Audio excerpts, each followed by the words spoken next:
Le devoir de mémoire est sur le même registre suivant cette activité relative à la quête des Afro-descendants présents à Ouagadougou. Dans le cadre de leur soutien à la souveraineté que prône le Burkina, la délégation des Afro-descendants vient de donner une conférence publique sur le thème de l'Afrique d'avant colonisation. Paul Moyenga, Lambert Soma.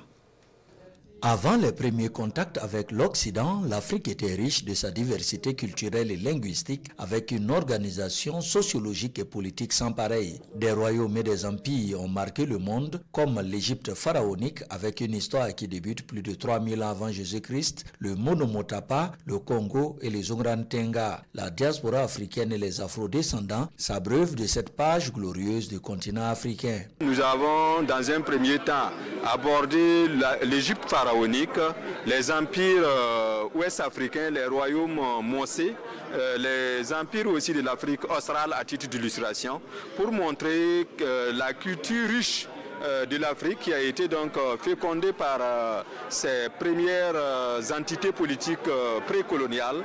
L'Europe des Lumières et de la Renaissance entraîne l'Afrique dans un cycle de décadence. La destruction culturelle de l'Afrique vient de ses premiers contacts avec l'Occident. La traite négrière qui a duré 4 siècles, mais aussi la colonisation ont déstructuré l'ordre établi. Ainsi, l'Afrique s'est perdue, ne retrouvant plus son identité culturelle. Le continent navigue dans des influences venues d'ailleurs.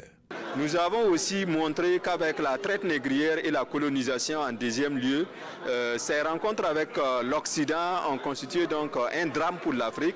Ça a été un moment où les Africains ont sombré dans l'obscurité. Malgré tout, il y a eu de la résistance, que ce soit contre la traite négrière, que ce soit contre la colonisation. Bon nombre d'Afro-descendants dans la salle sont à leur premier contact avec le continent africain. Ce cours d'histoire leur permet de mieux comprendre les enjeux du moment. C'est aussi une invite à renouer avec leurs racines tout en prenant une part active à la renaissance de l'Afrique. Nous sommes édifiés, mais je voudrais que ceci puisse être le début de quelque chose qu'on va faire en Afrique.